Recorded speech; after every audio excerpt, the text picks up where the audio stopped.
Good morning and welcome to the CADclass Podcast. I'm Josh, I'm Jake.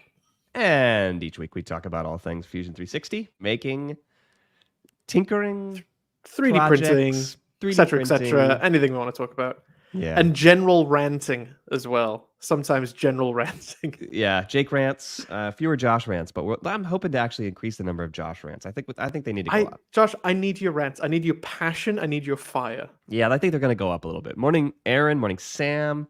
Spitfire, Ogre. It's really nice to see you How's all it going, here. everyone?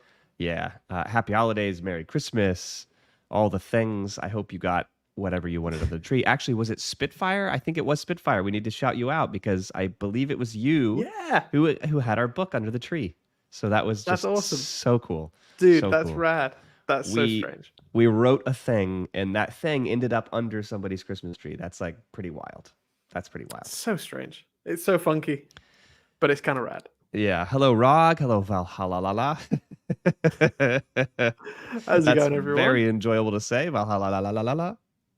Nice to have you all. Dude, what a crazy, crazy Christmas. I am absolutely exhausted, but I'm ready to do some CAD. So I think we should dive right into it. Totally. Yeah. Well, let's check out, but I think we should check out some other people's projects. I was totally expecting to have like no activity on the Discord because everyone's with their families and hanging out and going out, and people are busy. People are really, really busy. No, I think I think actually what happened was people were like, I could hang out with my family, or I can do a little bit of CAD. I could learn some stuff. I could do some stuff. I could not. That's what I think. That's what I think. I don't know. What do I know? The thing is, like, I took a few days off before Christmas just to chill and relax and hang out for the holiday season. And what did I end up doing? I just ended up doing CAD and some 3D printing personal projects. That's what I'm saying. So, just whatever the reason is, even if you love your family, making things is cool. I just got to slip away. I just got to finish this one print, just this one project that I've been working on. I'll just be on my computer for a couple minutes here, and then 2 hours later. Like you do that all the time. What are you doing? What are you doing? It's very strange when it's like your hobby is also your business. Yeah. Because I don't know how else to relax anymore now. All right, let's learn how to talk. So anyone that's new here, every single week we like to, or right at the very top, we like to point out everyone's really cool projects on our Discord. If you guys aren't on the Discord, then I highly recommend you go on there. Gotta join. If you have any questions on anything in Fusion, or any questions about the projects we have in our course and our book, absolutely throw it on there. And if you just want to show off some of the cool projects that you're doing with all the things that you learned from our book/course, then absolutely show it off, because that's what we'd love to see. It's what we love to show off as well. So I think we've got a bunch of stuff that we really want to throw out. Got a ton of stuff. Yeah. Maple Leaf Makers, he says, Merry Christmas, you filthy animals. I like it. I just saw Home Alone. I hadn't seen it in years. It's the best. It's that movie. The best. I love Absolutely that movie. Love that movie. It's fantastic. All right, let's show some things off here. And then in the meantime, if anybody has a question in the chat about something wacky or weird that they're working on in Fusion, remember to let us know, and we'll try to answer a couple of them at least live. So do let us know if you have questions. We do have a few questions here. Just rando. Hey, I don't know if I'm doing something wrong or if Fusion is kind of messing up a little bit. And quite a few of them, or most often, we're both in situations where we go, I don't know. I'm not sure. We don't know absolutely everything about this entire program. And so we'll kind of use this podcast as, learning time. It's just experimenting. See if usually Josh and I have got a few tricks up our sleeves, but if those still don't work, then we get to say the best words in the universe, which is, it's not our fault. It's someone else's fault. I would say too, like this is generally true of Fusion360. If you're running into something that feels like a bug or that you really can't solve, and this applies to all electronics, right?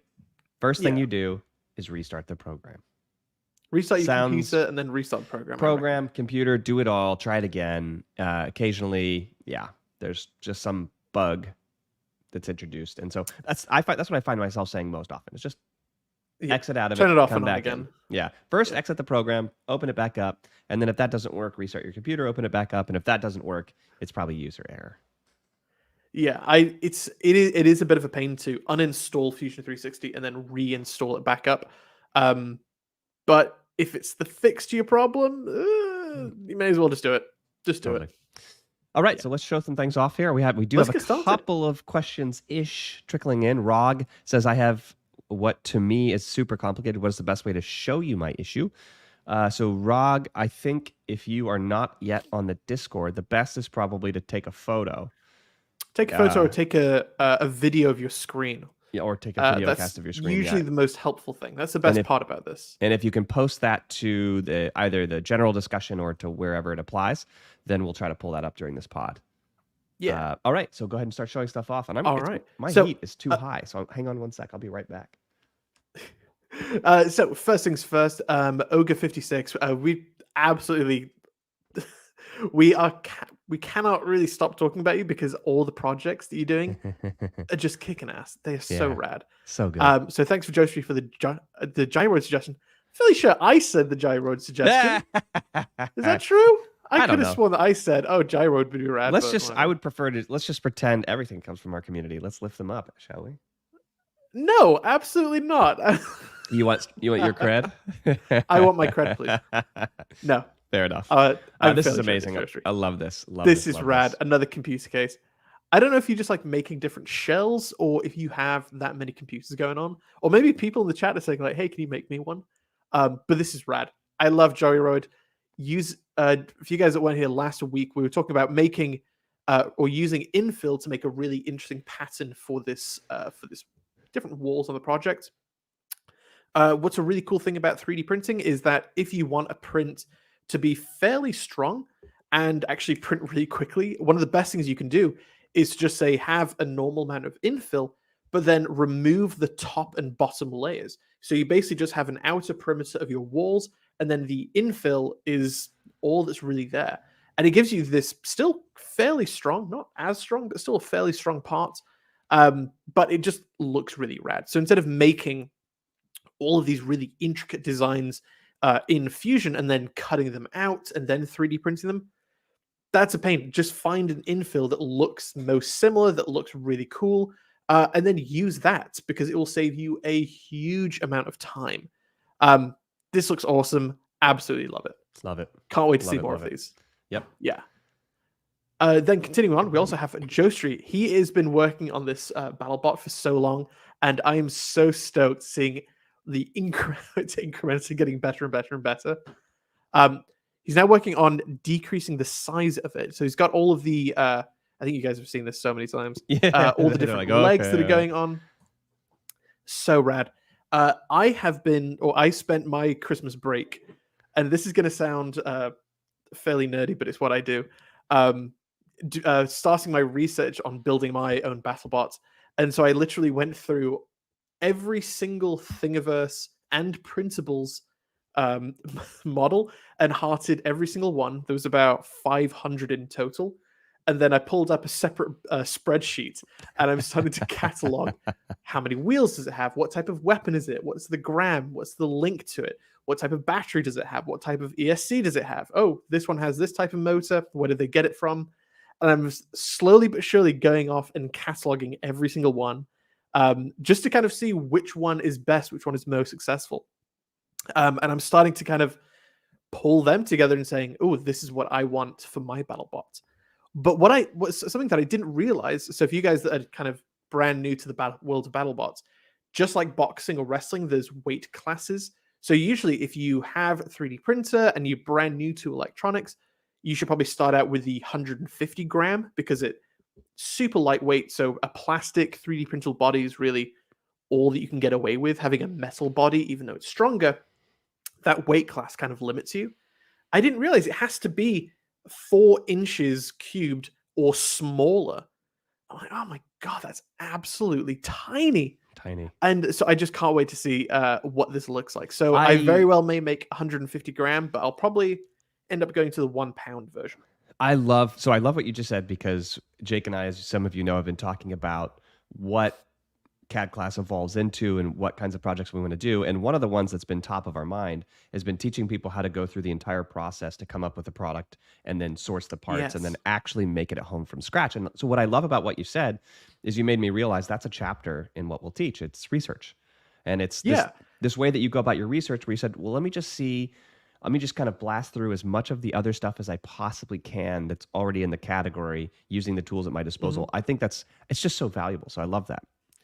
It is it the it's a little bit like sanding. Research sucks. Nobody likes No, research, I and do. I nobody like it. likes sanding. No, I like research. Oh, and okay, that explains it because I also like sanding. Yeah, fair enough. But you have to do it anyway. It's a little bit like everyone that's a maker. We all have our shortcuts, and we all know that most of the times they don't work, and it ends up being a long cut. Yeah, And as you're fixing the fix that you just tried to fix that just broke, it you're like, I should have just done it the right way the first time. I should that's have right. just done it. We all know that, and we all do the shortcuts, and we never learn. We are And it, creatures of. I think we are creatures of feedback. And when we have the lack of the physical product feedback, I think it like for me at least it really drives me crazy. I'm like, I know I need to see yeah, no, this is really important that I see the end result like yeah. But it's like we have to do it anyway. It's either you do a bunch of research at the beginning, and then you can work on your projects, and everything turns out great, or you jump right into the end of the pool, do build as much as you want, and then get to the very end, and then go, oh, that didn't take that much time, and then things break, and you have to go like, now I have to go back and research it. And it usually takes twice as long. Get your research out of the way. Potentially by the end of next year, which feels like a million years away, we'll probably be putting out a few project courses. So instead of a course or a book series about learning a specific program or a specific tool like a 3D printer, we'll actually be saying, all right, we want to start with what project you want to make, and then literally go through the entire process where it starts off with research, actual design, whether it be in CAD or on any a other type of napkin, medium like sketched drawing, which out, I do quite a lot. And cardboard. then going all the way through into how do you order parts? Are they pre-made? Do you go to the Home Depot or Lowe's, or do you have to order it from AliExpress? Well, guess what? That takes months to get to you. Maybe you should just spend $2 extra and get it on Amazon. What are the pros? What are the cons? And then how do you actually build it? Do you then 3D print it yourself? If you don't have a 3D printer, where do you go for it? Do you just order it online? Is it the fact that it's more expensive? Is it worth it? Who knows? So we'll probably be doing a lot of that for the. We're considering a drone project and a BattleBot project. So Yep. who knows what will come from that? But I'm No, very that's excited. super fun. So Aaron says nobody seems to have the time to do it right the first time, but somehow they always have the time to do it right the second Yes, time. yes. Yeah. It's because by the end of it, I think there is some truth in that. Like it's obviously jokey, but I think there's truth that at the very beginning you're like, I have so much time, I can go at whatever speed I want. But then when you realize you kind of screwed up and you need to redo it, you work so quickly. And like, I know I have a deadline and I need to work as fast as I can in there. So it's like it all finishes at the same time. Totally. It's just whether you Totally. chill or you're pulling your hair out the entire time. Um, I think we saw these last We saw those week. last week. Yep. This just came in from Andre. That This just year, came I'm in. dusting off Get this. What an is old this? project This looks amazing. and hoping my newfound skill will improve it. Pongbot, a ping pong ball launcher Zoom in on that that thing. can do crazy. Oh my God, goodness. that What is that? so rad. It's very cool. Very, very cool. That looks so rad. So those look like just little DC motors going to probably some. It's going to a little wheel on there, and then it's going to a little rubber wheel. Oh, that is And those, so awesome. I guess the wheels just kind of spin in all three right there. But Yeah, if you that's hook it up to an so cool. ESC, you should be able to like. I think what they're saying is you can control the speed ever so slightly of each of the different wheels, and it can go off at different angles. That is exactly how they're doing the spin shots. This is cool. This is a really cool so project. Rad. Yeah. So rad. Oh, Very, very cool. Andre, when you complete that and it is successful, which I'm sure it will be, please post a video of you playing ping pong against that, because that's awesome. I absolutely love that. Or there was or is the childhood game that I played, which is Sting Pong. You ever play Sting Pong? What is Sting Pong? You never played Sting Pong? I have no idea what you're talking about. I don't remember I what didn't the grow up in rules were. Ohio. I don't know what that is. Yeah, I mean, we have to invent stuff to do in Ohio. There's not, there's only so many options when there's flat land and no water. But Sting Pong is like somebody whacks a ping pong ball at you. So you like play a game of ping pong, and the person that loses the point gets a ping pong ball whacked. That's it, Sting Pong. But I'm imagining now we've got a Sting Pong launcher right here. So blast from the past right there. That's pretty rad. Builds character. I'm just going to stop showing my screen really quick. I just remembered, I was digging through my memory. I have actually made a ping pong ball launcher, and it went at the speed of sound. So I think is it 333 meters per second? Something like that? 340, something like that. Something like that. And it cost almost no money, and it was awesome. I learned it on from Mythbusters. You get a PVC tube where the internal diameter is just a hair bigger than the ping pong ball. Then you put it in, cap both ends with just like packing tape, hook a little grommet up to it, and put an air compressor or a vacuum to it so you can suck out all the air. It makes a perfect vacuum, theoretically. And then as soon as you take a knife and stab the back end, the air will rush in at the speed of sound, which pushes the ping pong ball. And because there's only a vacuum in front of it, there's no air resistance. So it easily punctures the plastic on the other end, and it fires out. I have no idea how fast it is in miles per hour, but oh my lord, it is. I think it's about the speed of a bullet almost. Awesome. Anyway, I fired this off once in my parents' garage when I was a kid. It then proceeded to detonate the ping pong ball, which turned into essentially plastic shrapnel, and it embedded itself into the foam insulation of the garage door.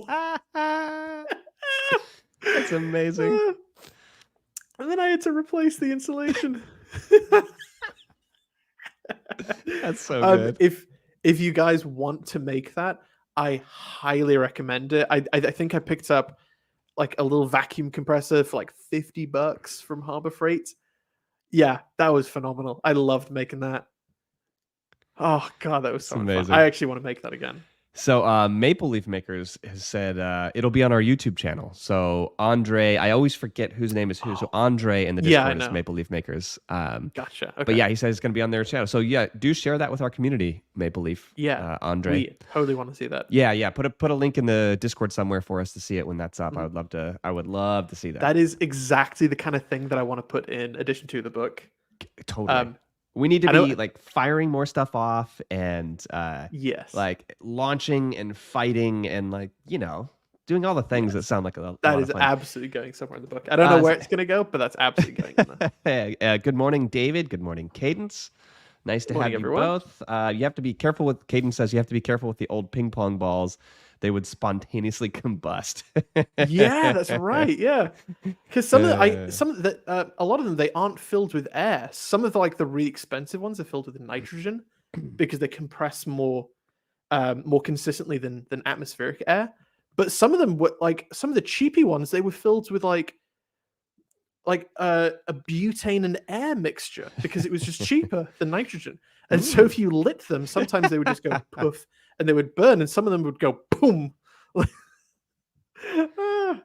Anyway, okay. I think we should get into some really cool bits of Fusion. I just saw one come up from Sam Coleman. Have Sam, yeah. Can you sweep and loft at the same time? Absolutely.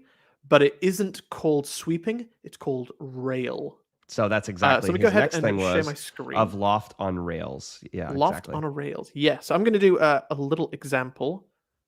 Let me just bring up Fusion really quick. All right.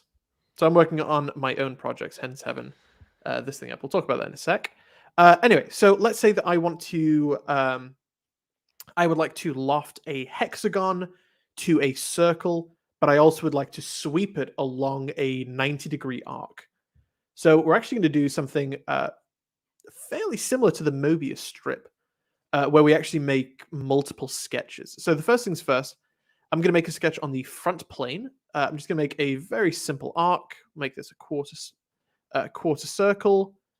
That means that the endpoints are both horizontal and vertically constrained to the endpoints of the arc. I'm just going to throw out some numbers. This is 50 millimeters in arc. Great.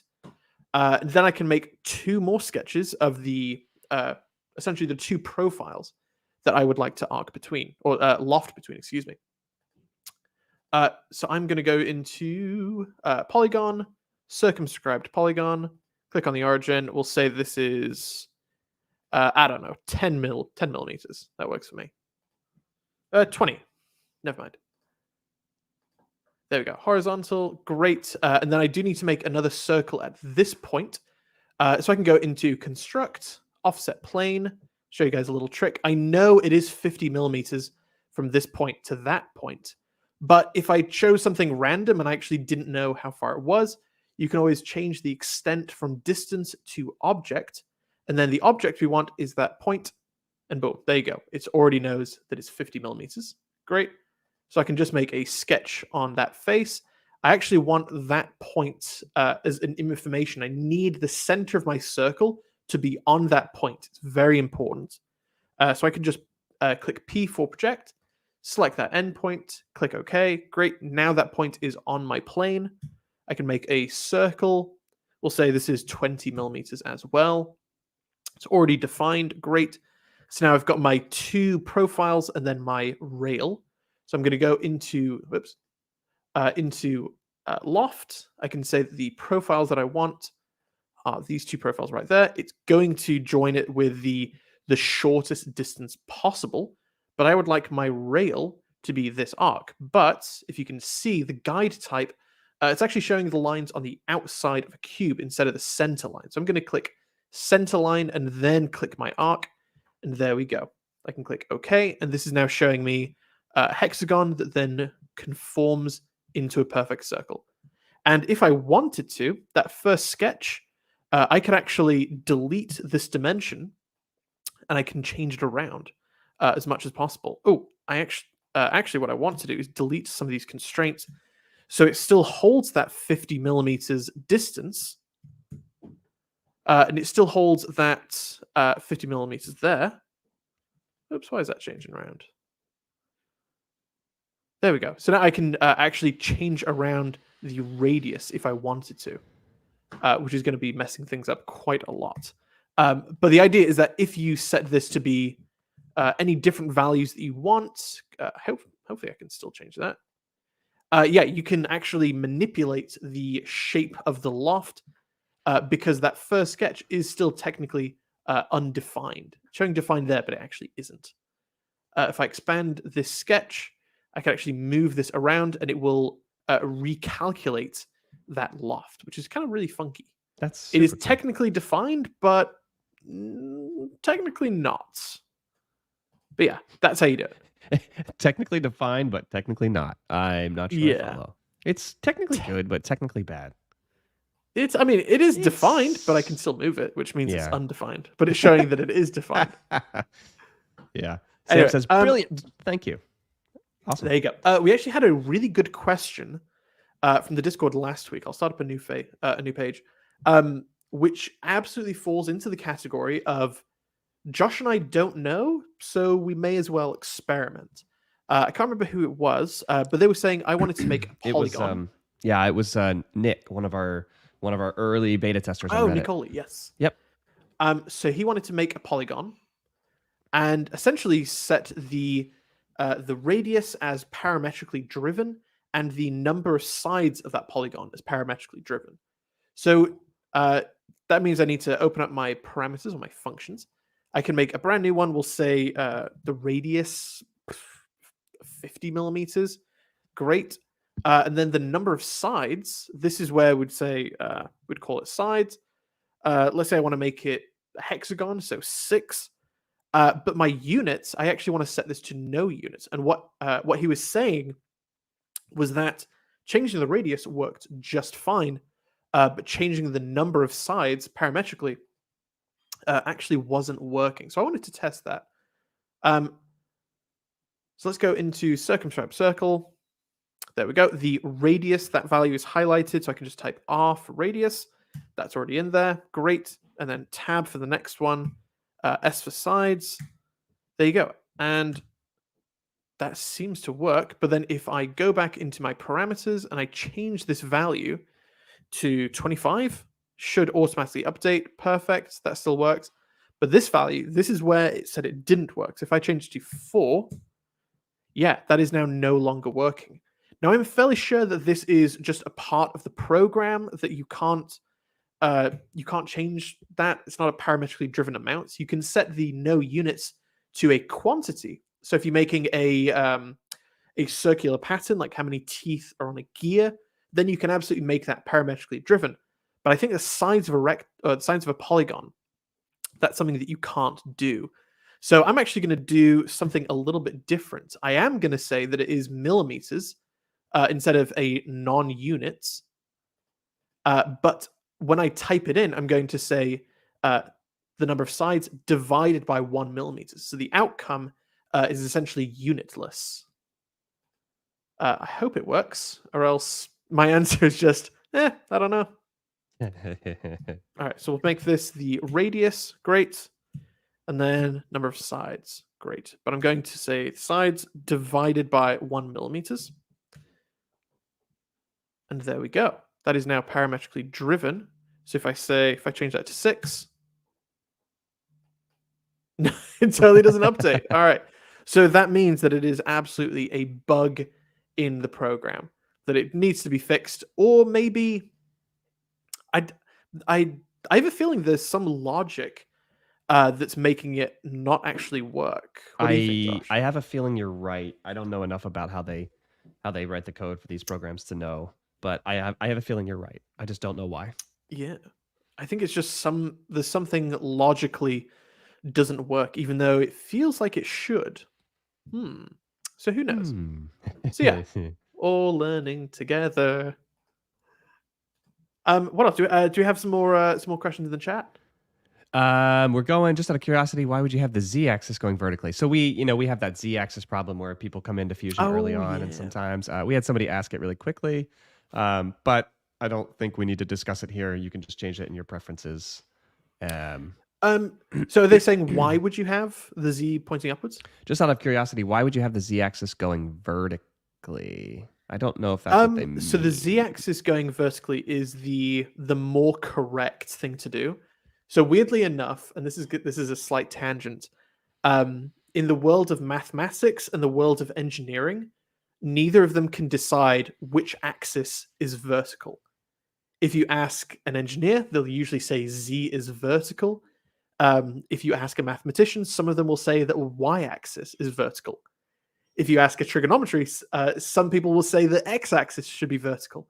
So I think it's a little bit of no one can properly decide. But in my mind, and this is purely just conjecture, when I'm thinking of a 2D plane, I'm always imagining that I'm drawing something on a table. So I'm always looking down on something. So to me, the XY plane is always flat to the floor. That's just what kind of works for me. And then when I think of going from a 2D square to a 3D cube, I always imagine that I'm bringing it up into the third dimension. I don't ever think about like pulling it out as draw into the third dimension. That doesn't feel right in my mind. So for me, z-axis is always up. What Maple Leaf Maker just said, z-axis is vertical on a 3D printer. That's true. That isn't always true on CNC machines. I've operated on a machine where the x-axis was vertical, the z-axis was left and right. So it technically doesn't matter. Well, it's all, but it does when you about, rotate your stock. Exactly. So what you're talking about is perspective, and it depends on from which perspective you're viewing something, and then how you basically work from that three-dimensional perspective that you have. Like if you're looking top down, for example, it's a great point. But if you're looking at the side of something, like if you've got a CNC that doesn't have the piece down, but instead it's got it facing at you, then what do you do? And that's where I think this mind gymnastics has to play in and go, well, in my situation, this makes sense. The only thing that really matters is that it doesn't matter so long as you understand the perspective people are trying to convey to you. So if you're in math and you understand, like you said, when you're looking at math, you're mainly looking, at least early on, at the two-dimensional XY axis. And so it wouldn't make any sense to have some random Z axis pointing out at the page all the time. Yeah, it's just a funky question. The even funkier question is which direction is the fourth dimension? Which way do you draw that? Well, that's time, isn't it? Not necessarily. It's not spatial. Have you ever read the book? It's total tangent. Have you ever read the book Flatland? Never have. If you everyone in the chat, if you've never read Flatland, I highly recommend it. It's a short book. It's only about 100 pages. It is the story of a two-dimensional being who vacations in a one-dimensional land and then meets a three-dimensional person. It is and it's like it's so funny and so fantastic. I highly recommend everyone does it, or everyone reads it, because it's hysterical. But the idea with the fourth dimensional is if you have a two-dimensional being on a plane, Oh yeah, and we're in the third dimensional somebody world, was just telling me about this. and we pass a sphere through it, then to them it would look like a circle that starts out as a point, then grows bigger until it reaches the diameter and then shrinks back to nothing. If we ever meet a fourth dimensional being and they're passing a fourth dimensional sphere through our dimension, then it will be a singular point that grows into a sphere and then shrinks back down to nothing. So time isn't the fourth dimension sometimes. Oh man, I hope we. This is a podcast about CAD, isn't it? And 3D printing. It is interesting though, right? So we have Vast CNC. So welcome, Vast CNC. I don't think I've seen you in the chat before, so really nice to have you. It says in machining, the Z-axis is traditionally the direction of the spindle axis. Yeah, that's right. Yeah, that's right. And then for like a metal lathe, the Y-axis is the height of your tool, which obviously is just for calibration. So some machinists say that the Y-axis doesn't even exist on a metal lathe. It's all strange. I think we just all need to have a meeting. We all need to get everyone together, the machinists and the CNC people and the 3D printers and the physicists, and everyone just needs to come together. We just need to decide. Yeah, but the problem is decide on whose perspective is right, which we know exactly where that will lead. My perspective is right because like there isn't one. It's just it depends on the context of the situation. It's like saying which way's up in the universe. It's like, that's a stupid question. There is no up. From where where are you looking from? And yeah. But actually, Z-axis is up. I suppose depends on what you mean by up. Anyway, I want to talk a little bit about ABC books. A bit of a tangent. ABC. I just got the very lovely news that my sister is pregnante, and so I should be expecting a niece or a nephew next summer. So I'm going to be an Uncle Jakey. So excited for that. Yeah, Uncle Jakey Makey. I know. So I want to be the weird inventor uncle who just makes random robots and stuff. So I really need to get myself into gear. And because of this, for Christmas, my sister gifted me this. The ABCs of Engineering. I flicked through this. This is absolutely amazing. It's really hysterical. It's just got really great things like I is for inductor, J is for jig. What was the first ones? A is for amplifier, B is for battery. It's so funny and so lovely. And I feel like they beat us to the chase because a couple years ago, Josh and I were talking about making along a similar vein of quantum mechanics for toddlers. We would think about making like a kid's book about CAD and engineering, just for a bit of a joke, just because we think just for a laugh. Yeah, we just think it'd be funny. But now that I have a niece / nephew on the way, I feel like I need to make it now, just in preference for that. So I'm sure we'll be sending a message out to you guys, but get ready for C is for CAD. That's coming down the line, where you guys can learn about circles and Boolean functions. You can learn about FEA analysis and ellipses and all the lovely stuff in between. Side note, X, Y, and Z were a nightmare to find. So that's yeah, I'm so I'm so excited for this. So that's going to be coming down the line probably next year. Hopefully pre-baby. Yeah, I was gonna say that's kind of our MO right now. When is it coming? It's like in my head, it's all coming Q3, 2024 Yeah, Q3. It's all coming yeah, in like somehow magically it's all coming in August, July, yeah, August, yeah. September. We'll never, We'll see. never We'll know. see how far we get. We have that puts I want to say 5 books in the queue. Yeah, Yeah, about yeah, we're going. that's next week. Yeah. Um. Anyway, coming back to Aaron says Z had better be for Zener diode. I don't I even know have what else no it would be idea what that for. is, but this is specifically about CAD, and when I couldn't think of a No, CAD for term, the an engineering book. engineering term. Yeah, Yeah, for the engineering book. That's awesome. yeah.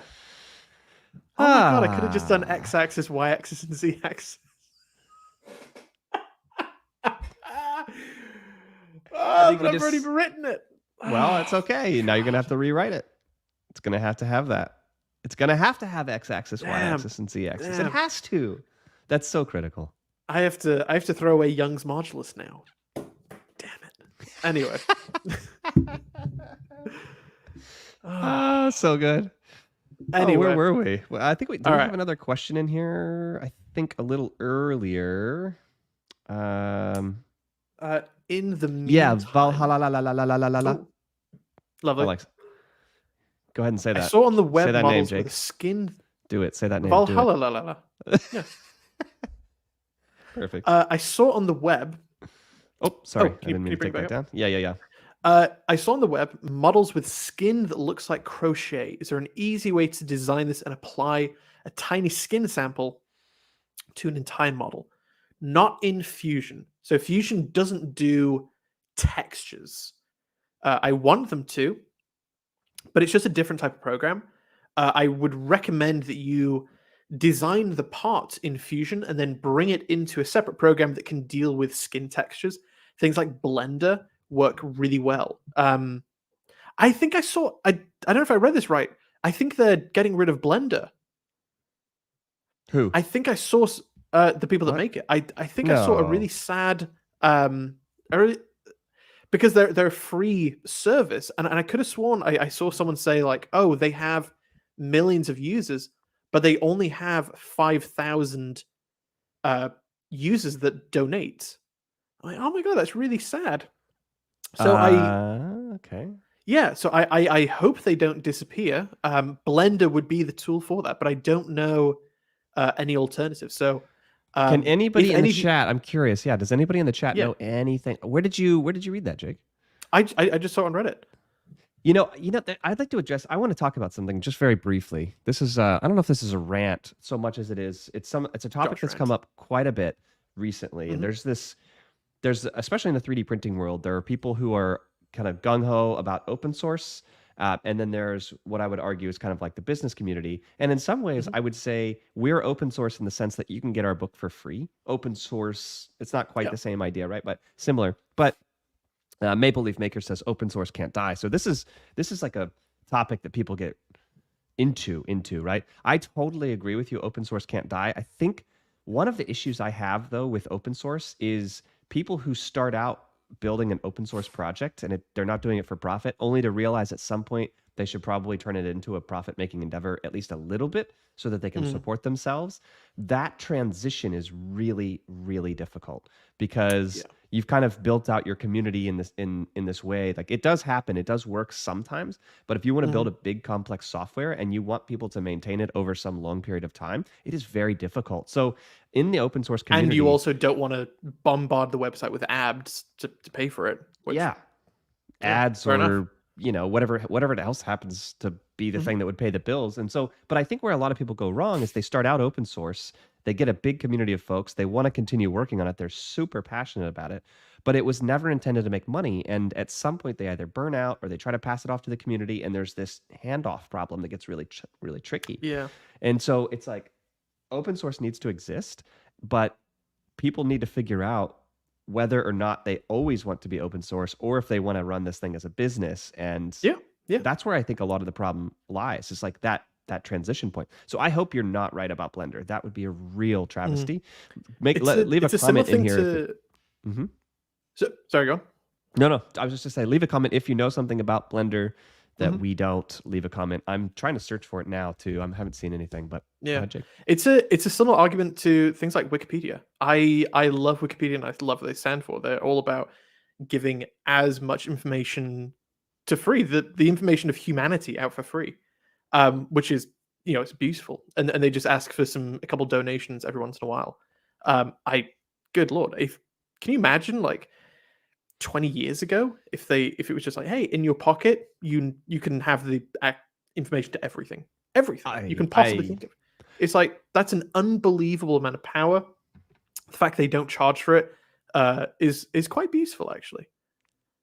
And yeah, and I it think is. they should get some more donations. I agree. Yeah. I agree. Yeah. Yeah, no, I think Yeah. there are good people that I remember the early internet, right? I don't want to get too far into this, but I remember the early internet, and that was what it was built on. It was built on this foundation of everybody sharing everything and doing like there was a ton of open source projects early internet. So, anyways, Mhm. not to get too deep down that rabbit hole, but I see a lot of people Yeah. talking about it, and it comes up too when you're talking about Bamboo versus Prusa and Mhm. how open and closed the ecosystems are, and who's taking information from those ecosystems and modifying it, changing it to improve what they're doing, and is that a problem with the open source community, and where does it end and where does it start? And so I see some pretty heated discussions Yeah, going yeah. on in No, there, and for good it's reason too. yeah. I mean, just to bring it back to 3D printing, a lot of the very, very significant, technology advancements that we saw in the early days were from communities. 3D printing, very luckily, or the desktop 3D printer edition, kind of in the 2000s, kind of started with being as open to the community as possible. So things like retraction that we take for granted, that was invented by a community member who just figured that out and then gave it to the world. Like before this random guy, who knows if we'll ever learn what his name is, uh, we just had stringing on 3D prints and we just kind of accepted it. We just went, yeah, it looks ugly. It kind of sucks, but you can just clean it off with a scalpel or a little lighter or anything like that. We just had to deal with it until a person from the community figured it out and just gave it to the world. And so that's just one example. There's thousands of those little tiny things that just invented by the community and then given away for free and have pushed the technology significantly faster than if all these 3D printer communities, held those secrets dear. And I think it has very evidently made 3D printing better because of it. Totally. And that's another interesting thing. Every single setting in any of the slicing softwares that you have had to be invented by somebody. Yeah. Some of them are obvious, like layer height, Some are obvious, but then there's so many of them not a that lot you're of like, them. who Yeah. came up with this idea, and how did they come up with this, and how did it get incorporated? Like, there's a whole world there, and I'll sometimes think about that, even walking around the our physical world. I look around and I'm like, man, literally everything around us was invented. Yeah. Somebody had to come up with this idea, and it's just like it's mind-boggling to me when you start to think about it like that. Like all the The little amount of bits. the amount of thought that goes into like redundant safety systems blows me away. Unreal. William Osmond did this great video about a year ago, where he tries to see just how much crushing force does like rolling up a car window does. Like, will it actually cut off your fingers? And he tried it on his car that was German made, and the window motor had a voltage spike receiver, and then as soon as it felt too much It just stopped. load on the motor, it went back down, even if you pulled on the switch. And he was like, "I'm so glad that somebody thought so deeply into it." It's like, yeah, extrapolate that into everything in the world is ridiculous. Totally. It's absolutely insane. Totally. If you're watching right now, look, go ahead and hit that like button. We're trying to get some more folks in this discussion, and it's getting better every week. So I forget to mention the like housekeeping. Yeah, it's so awesome to have you guys. I forget to do that, like the housekeeping stuff.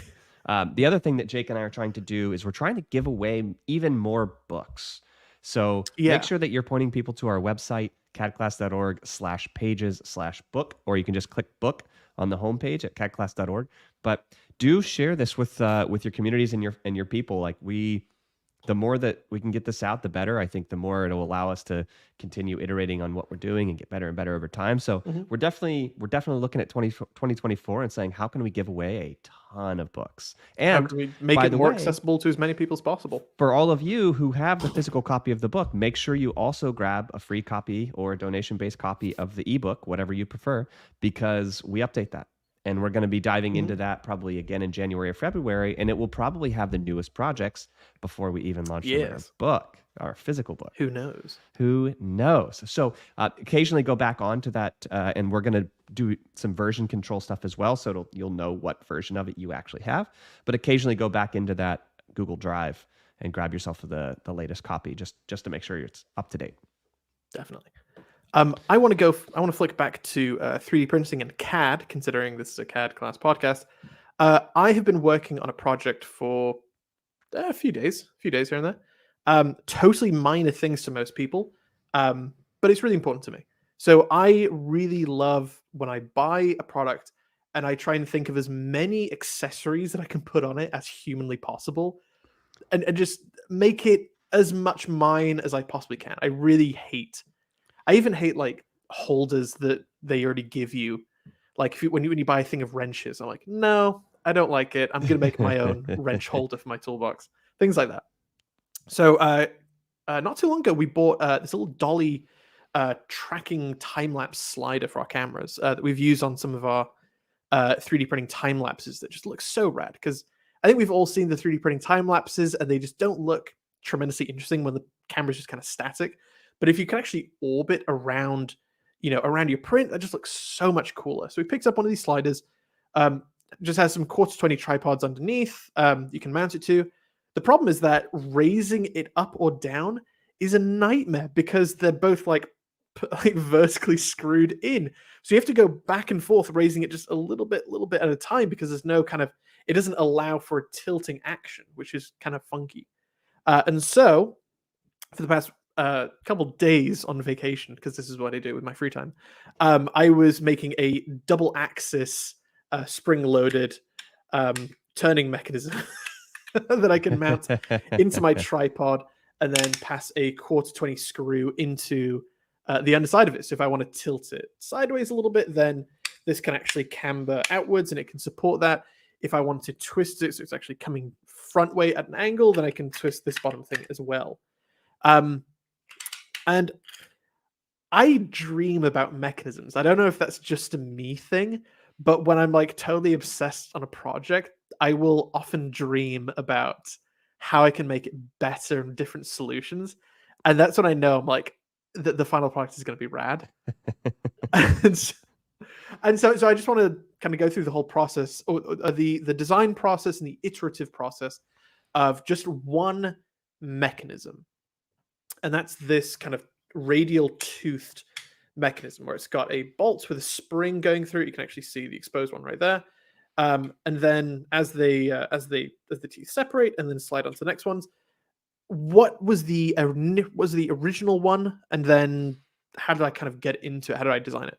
So the first thing that I did was actually, is to, instead of doing teeth, to actually do this kind of radial pill shape that had some fillets on it.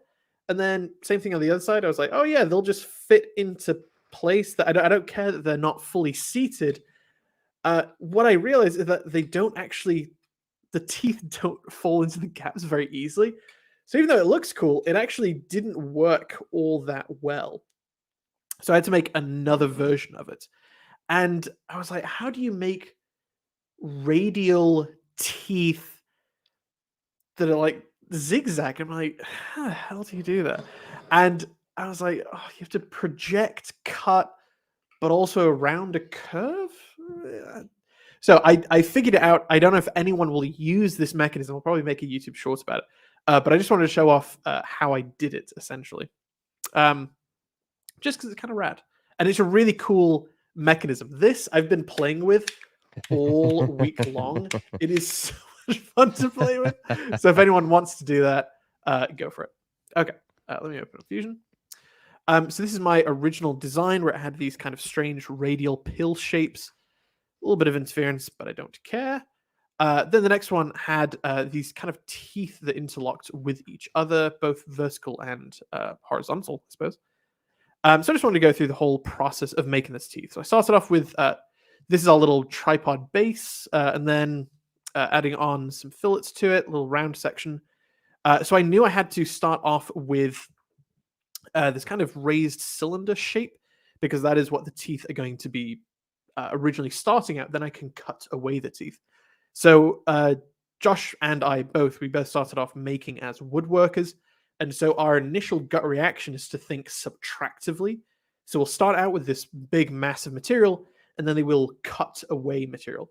We also find that people who are coming from the 3D printing world, that they will only think additively. And they're both perfectly fine ways to make stuff, but one is technically more correct than the other, and it's my way. It's my way. Anyway, so adding on some fillets onto this, but the real way to do it, to make just one tooth, I don't know if you can see top down, is that the bits of the teeth are coincident with the origin. They actually point into it. And the trick is to actually make this a lofting project. So if I open up my sketches, if you see this, I actually started out with a sketch where it's dividing all of these into a triangle into 20-degree sections. Then I made a tangent plane, tangent to the outside of this piece, or tangent to the outside of this ring. So then I can make a little triangular cutout, which is only 2 millimeters deep. But the top sections of the triangle actually mate with the end points of my top triangle. And then when I was going into my lofting operation, just like we do with the surfboard, you can actually use a point as one of your lofting components, and then that triangular face. So it is always going to be concentric with this origin. So that's how you make kind of a triangular tooth cutout. And as soon as I know, because I made it in 20 degrees fashion, then I can use my circular pattern, say 18, pattern all the way around, and then it just kind of works, which is really rad. But to make the corresponding teeth on the other side, it's actually even easier. You just make a cylinder that cuts through this. You can actually see it's kind of showing both colors at the same time, meaning that it's interfering with both of them. And then you just use the combine cut tool. So in this, I'm saying that the target body, what I'm trying to keep is this top teeth section. The tool, what it's actually being used to cut away, is this bottom tripod. And then I'm saying that the operation is a cut. And then it perfectly cuts away all of these bottom teeth from this top section. Then you just kind of build out the rest of the project. It's actually fairly easy to do this. It really doesn't take that much time. And I kind of like it. I kind of like it as a project. I think that turned out awesome. I also like this style on the podcast, actually. The fact that we have something pre-made that you then talk through some of the design features, where how you went about making it. I think that's really slick. That makes it a little quicker and easier to do than trying to go from scratch. So I really dig this mechanism. Like, it didn't really take that much time to design, but it took a little bit of time to think about. Obviously iterative. God, I love that. I can't stop playing with it. The only downside is that I realized afterwards that this whole project doesn't actually need teeth at all. I can just have two bolts going 2 different directions, so that it's always smooth.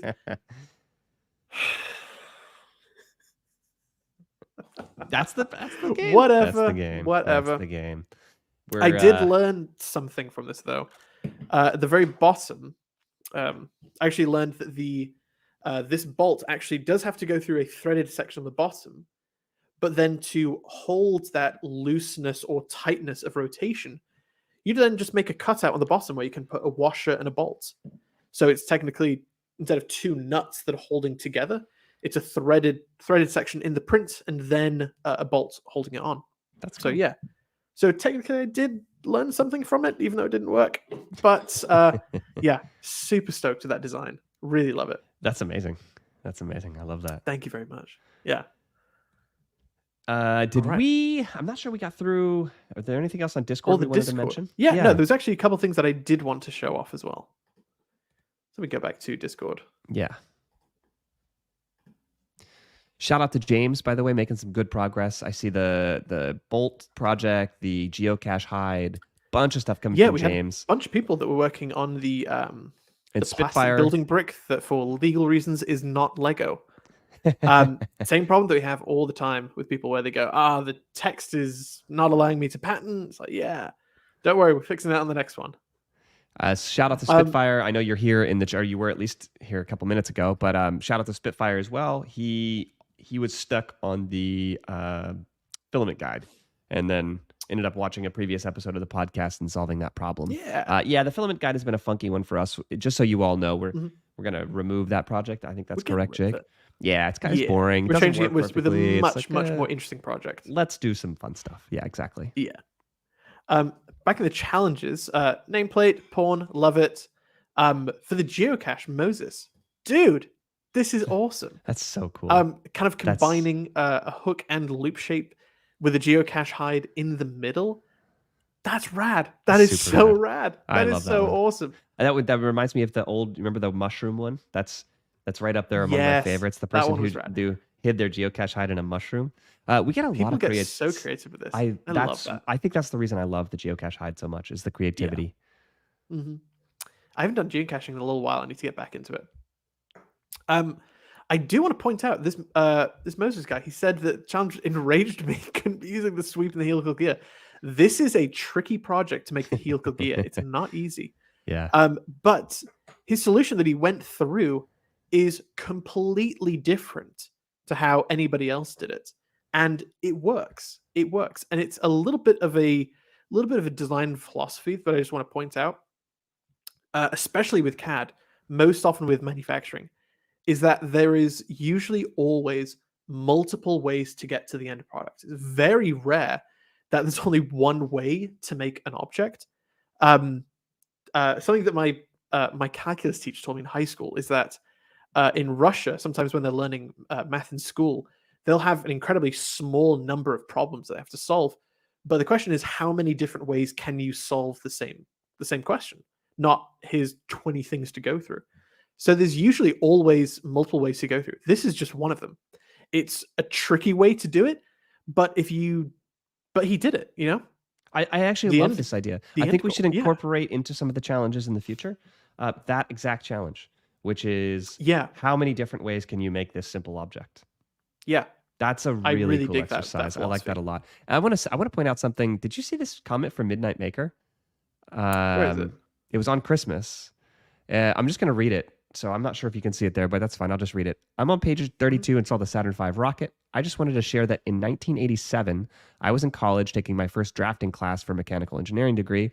After we set aside the pencils and vellum, we sat down to a CAD machine that was monochromatic and was basically an Etch-a-Sketch on steroids. Come to find out, these were the exact machines that the Saturn V was actually designed on.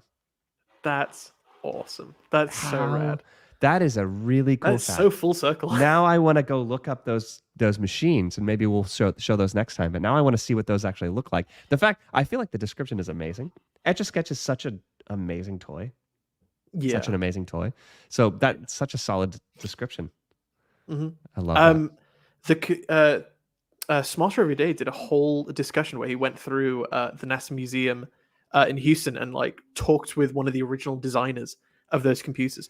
The way that they made the computers, I think it was 4 or 8 kilobytes of memory for the entire lunar mission, is insane. And because there was no way to actually, go on a computer and program it, the way that they made all of the computing power is essentially making, I think it's like magnetized chainmail, and the orientation that you made each link corresponded with computational data, like a bit.